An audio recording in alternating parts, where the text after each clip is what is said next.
Сайн намайг Соёл Эрдэнэ гэдэг Сүхбаатар дүүргийнхаа 17 дугаар оронд амьдардаг. Ам бол 8 улаа. Нөхөр 6 хүүхдийн хамт амьдардаг.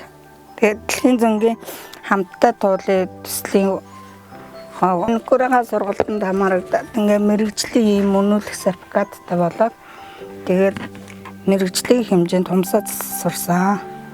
Тэгээ одоо гэрээр иргэдээ аваад humsаад ингээ өөрийнхөө орлого амжиргаандаа тус нэмэр болоод ингээ байж байгаа. Би өдөртөө 2-3 хүнийг авч гэрээр үйлчлдэг.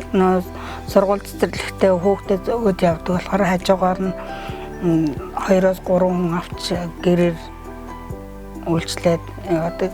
Тэгээд дэлхийн зөнгийнхөө хамтдаа даван дуулын төслийнхэн ингээд надад юм гоё маникюрын ээж бүрэн юм тоног төхөөрөмжийн материал авч өгсөн болохоор эндээ урамшаад тэгээд гэрээр хумсаа янзлаад ингээд нөхөр маань намайг дэмжиж ингээд туслаад надад тийм маникюрын ширээ сандал хийж өгсөн. Болохоор дэлхийн зөнгийнхөө хамтдаа даван туулын төслийн хамт олондоо маш их баярлалаа.